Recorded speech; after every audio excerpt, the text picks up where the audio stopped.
Hello world, once again it is Corey Lee here. I am actually here to tell you about a dream that I had before that I remember talking about with certain people. I actually posted this on YouTube before, but I took it down twice, and I had the same reason why I took it down twice, but the reason why I put it up again is because a certain person who is like one of my YouTube subscribers just kind of just kept repeatedly asking me to put it up. So I just really just kind of done it, but then like the Lord just kind of, I believe the Lord just kind of just kept telling me that it just wasn't really time yet. So I ended up taking it down. In fact, I ended up closing down that entire YouTube channel. But he kind of put me back in public ministry just recently, or he kind of just recently started me in public ministry, not really put me back because I was never really in it. And this time I'm gonna try to remember what I said in the last video, but I really just can't forget the dream. And it went a little something like this. So it was a dream that I had about the end times, like what things looked like and what things looked like in my life during the end times. Before I had the dream, like before I went to sleep, I don't know what I was doing. I think I might have been watching YouTube videos about some artificial intelligence thing that was coming out and stuff like that. So I didn't really have anything that induced the overall topic that I had to dream about. Like, you know how you think about something too much and then you end up having a dream about it. It wasn't really that particular thing. So what actually happened in this dream was, I remember being extremely frustrated. Like something frustrated the mess out of me, and I remember storming off and saying, "Forget it." And I was just real mad, and I was just storming off, just mad, and I don't want to call it anger. I don't really think I was even angry. I think I might have been more just bold and courageous. I had this feeling, or it could have even just been the Spirit of God giving me the boldness and the courage to just preach the word, like without any like limitations. Like he was just kind of just giving me the power to just preach the word. And I remember storming off, and I don't think I was upset, but it was something that drove me to storm off like that. And I remember walking outside. I was poor. I was aware in the dream that I wasn't poor at first. I just left everything behind. I was aware that I had kids and they weren't there with me at this time. And I was just all by myself. Everything and everybody was gone. Something drove me to just storming off. I had the wherewithal to just not care about the life that I had at first. And in this time, it was the end of the world pretty much. Everything the Bible talked about how it will be in the book of Revelation is exactly how it was in his dream. And I do not recall a rapture taking place that took the church out of the world before tribulation happened. And at this time, when I had the dream, I was very new in my faith. I probably had been saved like 4 months or something like that, like 3 or 4 months. I was so new in my faith to where I didn't even know the Bible. And the Lord gave me a dream about things that actually did take place in the Bible that I never even heard before. All the Christians were actually still on the planet at this time. And this was around the time of the Great Tribulation. This was around the time when the mark of the beast was actually here. And I kind of believe that's why I was poor, because I chose not to do it. And I can't even really say that I remember the mark of the beast in the dream. I just knew that a bunch of so-called believers were going the wrong way. They were falling away from the faith. And the reason why they was because the government was really tightening up on biblical views and biblical values, because it was frustrating their plans and their agendas and things like that. Like, there were things that they wanted to put in the law that the so-called fundamental Christians, or the so-called radical Christians or whatnot, just wasn't fitting into. After time went by, I can see exactly why they would ever decide to tighten up on us. But I remember in the dream that they were trying to make us turn our Bibles in. And the so-called brothers and sisters who was in the churches and stuff like that I knew, I don't recognize them at all. I can't pick out faces and say, yeah, brother so-and-so was in that dream. But I was aware that I knew them in real life. I'm like, I know these people, but I can't go back to that dream and say that was him, and her, if you know what I'm saying. And they were trying to get me, like, they were trying to tell me that I was basically doing wrong by not turning my Bible in. And all Bibles were being confiscated. And if you still wanted to be in ministry, and if you still wanted to participate in an organized church fellowship, mainly the 501c or whatever, like you call it, just like, the church buildings, if you still wanted to participate in a church building, then like you wasn't allowed to know what the original Bible even said. Like, you actually had to participate in this whole new system that they were having going on. And I remember them changing everything in the Bible, and they were changing everything about all supernatural works of God and made it all about science. And they were trying to basically downplay the power of God and make it all some kind of a science or something like that. I don't even know exactly how it was working. I just knew that the Bible was changed and all supernatural works of God was made out to be science. And I was preaching against all of this.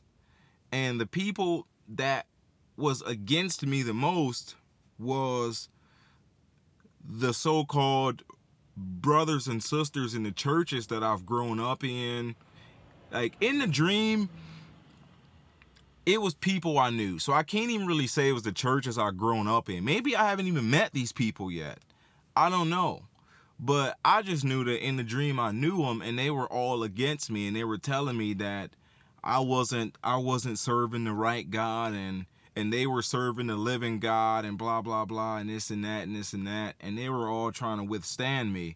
And it was people, like just walking around demon possessed, and it was a lot of stuff wrong with people at this time. It could have been the mark of the beast that was out here. It could have just been a lot of demonic activity.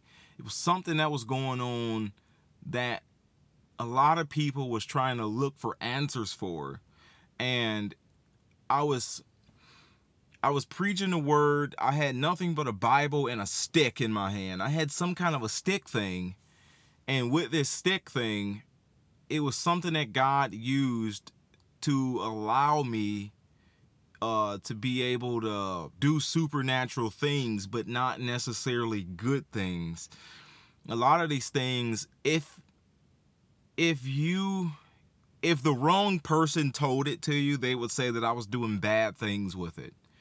But in all honesty, when a person is withstanding you and trying to get you to stop preaching the gospel, then you being able to have power to cause plagues to happen to certain people and stuff like that is essentially a good thing when other people's soul is being put on the line. All of these like religious people, every time they would oppose me and tell me that I wasn't allowed to preach out of the Bible, I wasn't allowed to talk about Jesus, I wasn't allowed to heal people because I was like misrepresenting God. And I don't really know what was going on with them, but as far as I remembered, we all learned from the same Bible. Like, we all used to praise and worship the same exact Jesus. And I just don't know what happened with them. Like something changed about them to where they just became something different, and they believed something different, but they were still a part of what you would actually think was like supposed to be the Christian religion. But they all worshiped somebody who they thought was God, but it wasn't the real God out of the Bible, or at least out of the original Bible. But the Bibles they had, it was God. And the Bible that we had before, like it wasn't. You know what I mean? And like, you know, I was being hunted down by these people, and they were really trying to do their due diligence to try to get the government on me, or the authorities, or the police, whoever it was. And every time one of them would stand up against me, I would cause something to happen to them. Like, a lot of people died. A lot of people just broke out in disease. Some people went blind. Some people lost their jobs and things like that. I was just able to bring destruction to these people's lives for standing against me for trying to do the work of God. But to them, I was not doing the work of God because it was a different person to them. And like, it was people really being saved. I mean, it was a lot of demons being cast out of people. It was a lot of people being healed, even resurrected from the dead. And they were just trying to get me to bow to this new religious system that they were a part of, because a lot of them just really wanted to keep their jobs as ministers and deacons and worship leaders and school teachers and all sorts of stuff. And they were trying to really make me believe that I was doing something wrong for not worshiping God their way, or the God who they called God. I don't remember an antichrist in this dream. Only thing I remember was it was the tribulation time. I mean, people were really being jailed and like hunted down for not bowing to this new system. But I was getting by, and I don't remember being harmed or hurt or anything.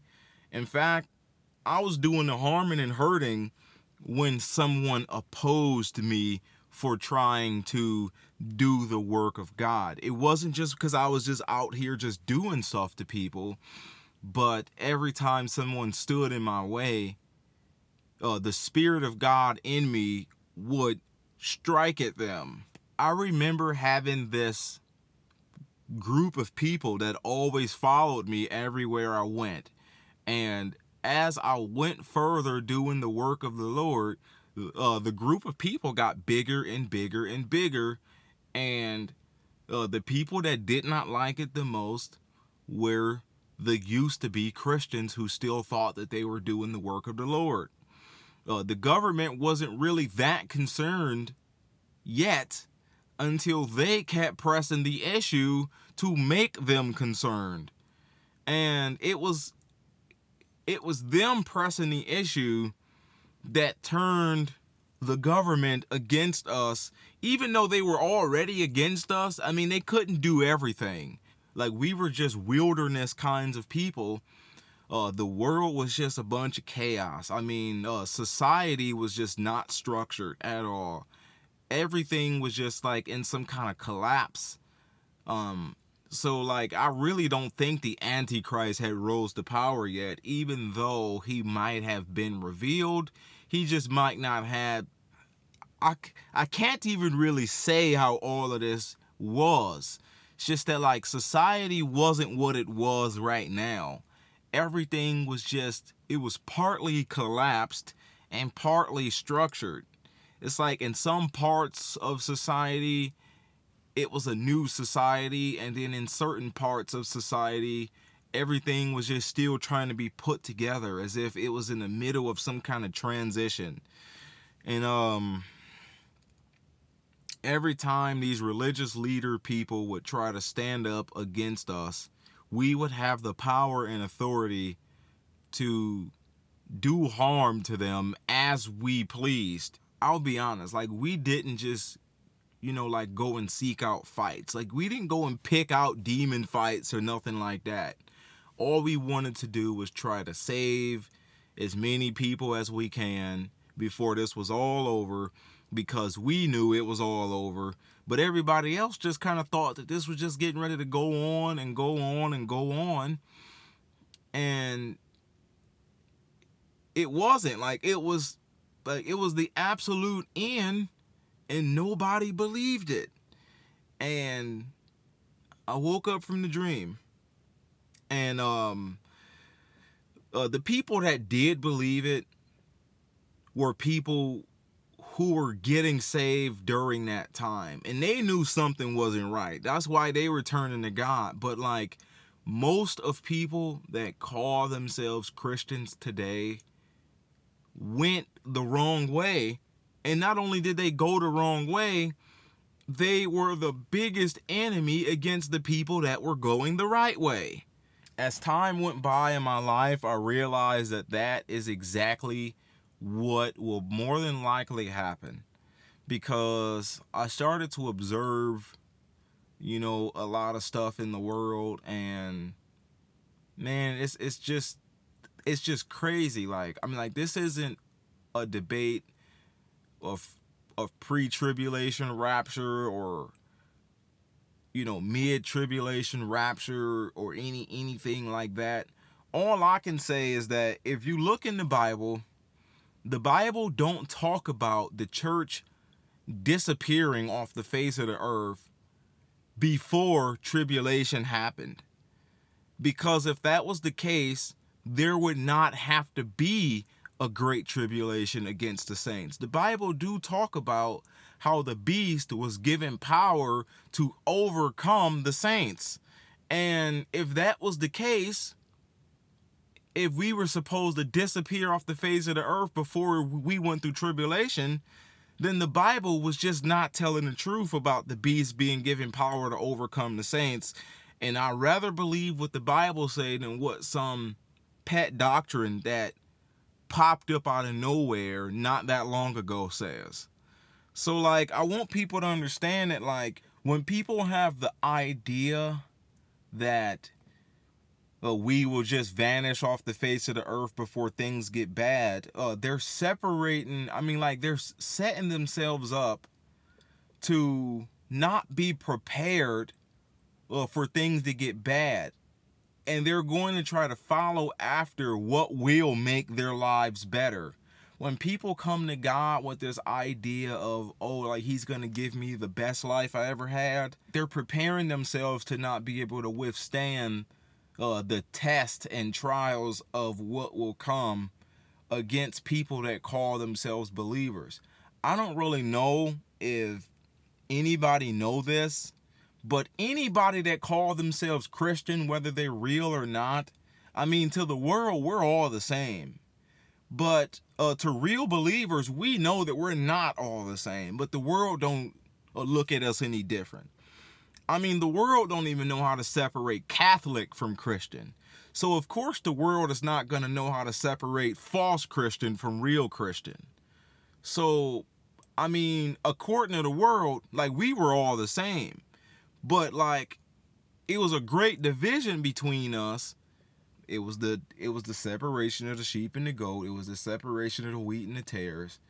It was a great division between us because most of them followed the way of the world because they wanted to escape having to endure the hardship that was going to come upon the whole world and test everybody's faith. And there was also a great division between us because a lot of people believe that, like you could essentially do whatever you want and you belong to God anyway. I don't really know how people look at it, but a lot of people look at it like, as long as you quote unquote get saved, then you can pretty much do whatever you want and you would never be able to lose your salvation, even if you took the mark of the beast, even if you worship the Antichrist, even if you denied the validity of the Bible or anything. All you got to do is just call yourself a child of God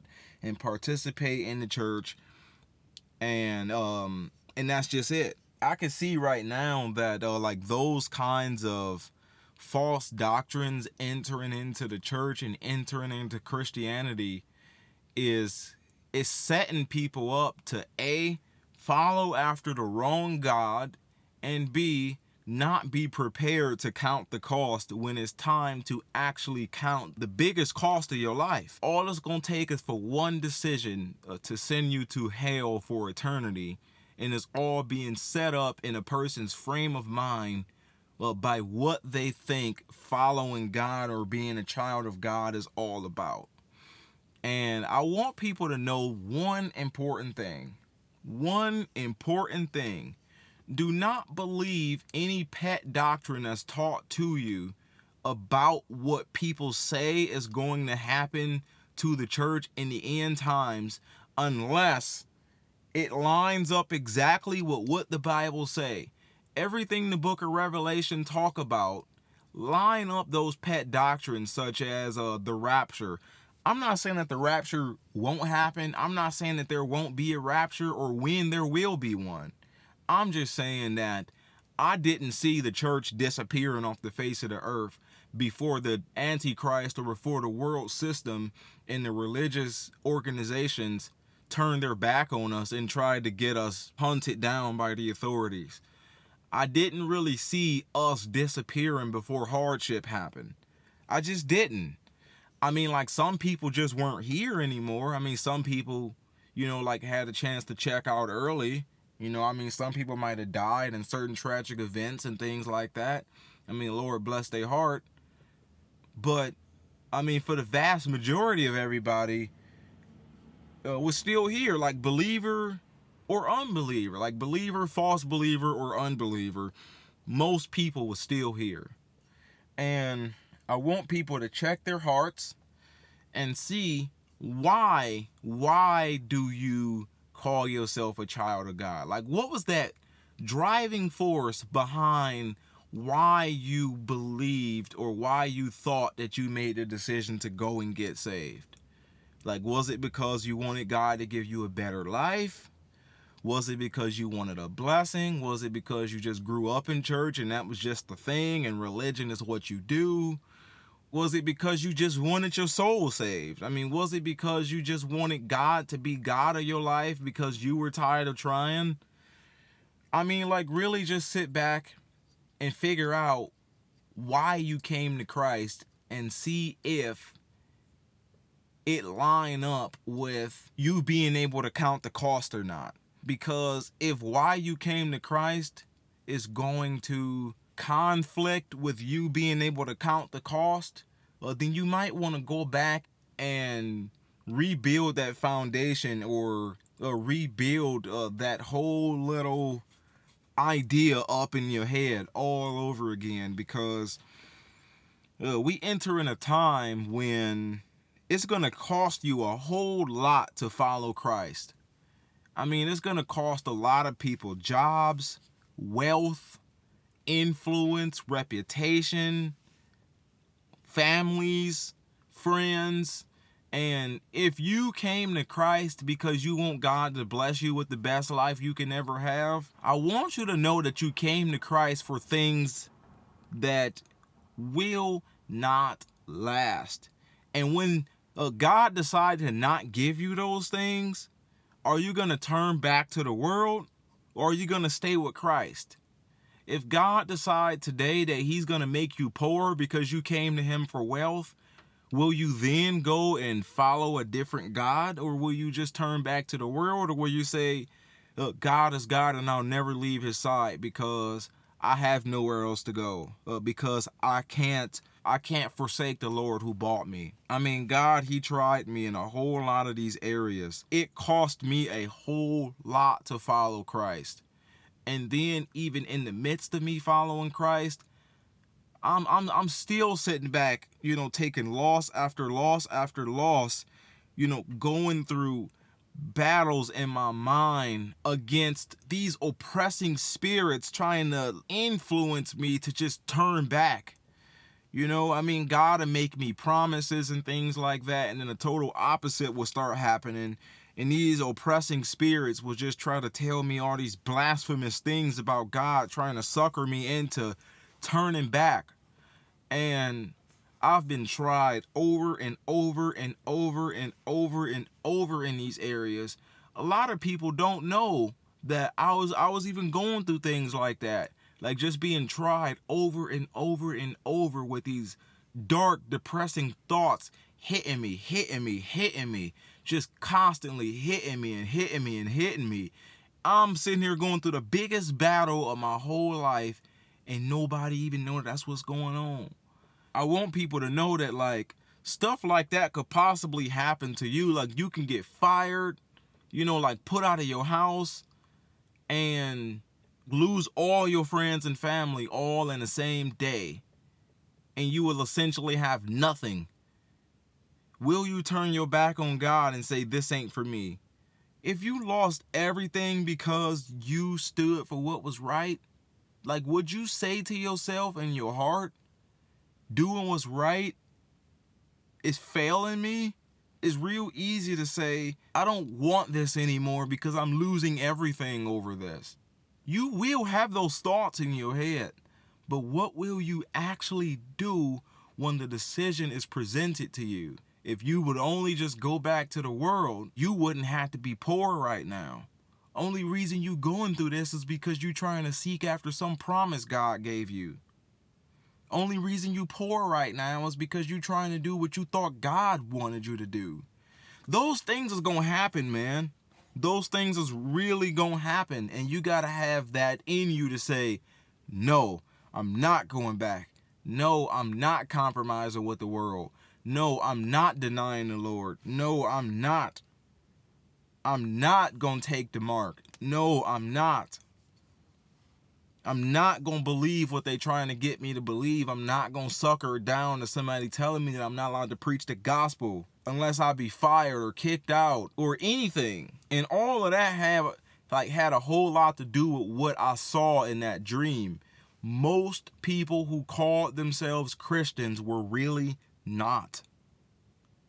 All they were tares sown amongst the wheat. And they were leading a lot of people astray because they were threatening. Like, they were actually making threats, dude. People that claim to serve God was threatening people. If you dare talk about Jesus again. And these were supposed to be church people. And that's exactly what they were church people. Threatening to have the authorities called on me for talking about the Bible, dude. And because I didn't want to turn my Bible in and go get the new one. And I can say right now, if you listen to this dream, just sit back and watch. I'm not telling you to believe this dream. I'm just telling you to sit back and watch and observe. Eat what you want from what I'm saying and spit out whatever you don't want to hear. But all I'm saying is to just think about this. I'm just saying to really think about this and really count the cost. And really sit back and ask yourself, are you actually a child of God, or are you just a religious person? Because it's really getting ready to cost you to be a child of God. And it's also going to cost you to be a religious person. I mean, basically, every man will have to pay a cost. at some point in time in their life. It is either, like, it could either cost you your life, it could cost you your lifestyle, or it can cost you your soul. I mean, but you only got one way out of this. One way out of this is a decision. Like, you either gonna follow the true and living God or you not. Like, there is no in between. There is no, well, I'm gonna do what I want in my life and I'm gonna just come to church and appease my conscience and make my conscience believe that I'm doing what's right because I'm sitting in the seat, or because I'm paying a tithe, or because I tune in to Bible studies. And I mean, like essentially, like, none of that is actually wrongdoing. It's not a replacement for actually being a righteous man. If you believe that the rapture is going to happen before the tribulation, by all means, believe it. But also prepare for it to not happen too. So either way, keep yourself bold in the spirit and keep yourself close to God, just in case it don't work out the way you think it will. I'm keeping myself open for possibilities in case this dream is leading me wrong. But all I'm saying is, when I woke up from this dream, I felt so different and I could never forget it. Never. And ever since I had it, it seemed to be more and more right. Not to mention that I didn't even know that that's how it worked out for Jesus. Jesus was crucified by religious people who claimed to follow God, but they didn't follow the real God the real way. I mean, they claimed to follow the real one, just not in his way. I mean, the church in Acts was being persecuted by quote unquote religious leaders. It was all working out that way. And I just didn't know about the Bible when I had this dream. And when I started to study the Bible as the months and stuff like that went by, I'm like, that had to be from God. Had to be from God, because the whole book of Acts, but the book of Revelation, played out in a dream. And I don't even know what it said. I mean, come on, man. And I don't have no reason to make this up or lie about this. I have none. I'm going to have to answer to God for putting this out. So, and because I know that, I'm trying to be real careful about what I say all the time, because everything I do will be answerable to God. Everything. So stuff like this, I have no reason to fabricate some kind of story or anything like that. And God, he slowly but surely just started to reveal to me that that dream was legitimate. And all I'm saying is this. Just because I'm saying that I believe it's legitimate, I'm telling you that it's just food for thought for you, and just keep thinking about what I'm saying. I'm not telling you to believe me. I'm not telling you to make some big lifestyle change because of it or nothing like that. All I'm saying is, personally, like, just count the cost, study the Bible, and test everything that somebody tell you with the scriptures. Everything. Every single last thing someone tell you, test it with the scriptures and see if that's true. And then go to God and ask him to show you.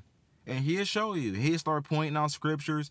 He'll start bringing stuff out of your memory and say, remember that thing right there that happened in the Bible? Yeah, this is kind of like that right there.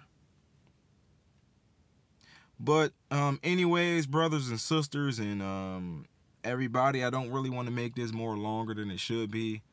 I have people out here looking at me funny and stuff like that. I got microphones and stuff like that set up in my car, so I don't really want to be some kind of disturbance out here. So other than that, brothers and sisters, please keep me in your prayer, because I will continue to count the cost. Things will continue to happen in my life that's going to make me pure, or it's going to, look, I can either come out of this fire completely in pieces, or I can come out purified as gold. But the thing is that we will all go through the fire, all of us. So if any of you need prayer, just leave it in the comments and just say, hey, keep me in your prayers. I'll keep you in my prayers too. I pray that everybody have a good week. a good day or whatever. If you have any questions, just leave them in the comments. Thanks for tuning in.